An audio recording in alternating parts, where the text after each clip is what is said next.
The NCAA basketball tournaments begin this week. Here's why the brackets could be more unpredictable than ever. Today is one of America's great unofficial holidays. It's the day the 68-team brackets for the NCAA men's and women's basketball tournaments are revealed. Tonight's unveiling of the matchups may bring back a feeling you haven't had since digesting the prompt for that 10th grade U.S. history essay. What in the world do I make of all this? Did Duke get a favorable draw? What's the path for my school? Which number 12 seed looks like a Cinderella? Where the heck is McNeese State? Is Kareem Abdul-Jabbar in the field? And how come the Fairfield women's team is called the Stags?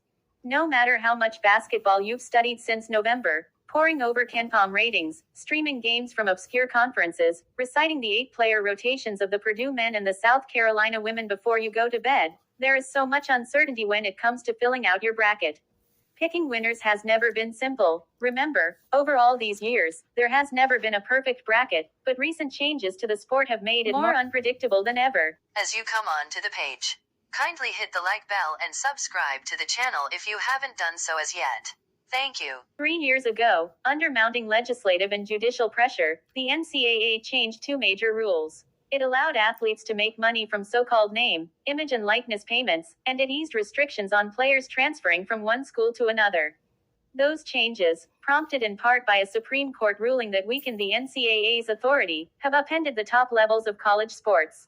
Transfers happen through a system known as the portal, which works something like an online dating service. If players want to change schools, they put their names in the portal, and coaches at other schools can then recruit them. With the introduction of NIL payments, those recruiting offers now come with a payday, at least, one that can be handled above the table. This has created something akin to free agency in college sports. Nahiem Alleyne. He played for Virginia Tech in the 2021 and 22 tournaments, won a national championship at Connecticut last season, and is now trying to go again with St. John's this year. He is hardly an outlier. Celeste Taylor starred for Texas when it reached the Elite Eight in 2021. She got to the second round last year with Duke. Now, she's trying to carry Ohio State to its first women's Final Four since 1993. This year's field. All this tumult has coincided with the rise in attention on the women's game, turbocharged by the popularity of Iowa's Caitlin Clark, whose offensive wizardry makes her games appointment viewing. In fact, many of the sport's most compelling storylines this year are in the women's tournament. Last week's bench-emptying brouhaha between the defending champion, LSU, and top-ranked South Carolina adds some spice, especially if the two meet again in the Final Four in 3 weeks. Can South Carolina, with an entirely new starting lineup, do what last year's team could not, add a championship to an unbeaten regular season? Does Gino Auriemma, the coach of UConn, have one more title run left in his injury-ravaged team? Will Oregon State, left behind when its fellow Pac-12 schools abandoned the conference last year, make a run to the Final Four?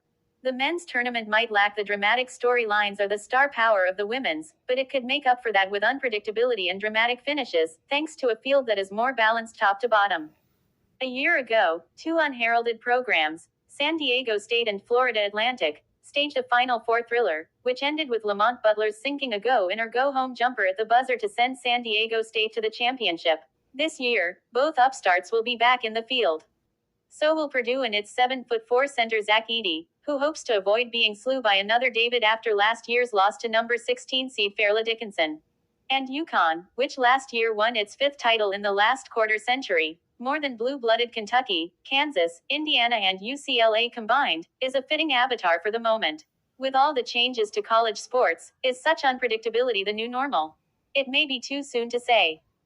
But one bit of advice when filing out brackets this week, it's best to use pencil. As you leave the page, kindly hit the like bell and subscribe to the channel if you haven't done so as yet. Thank you.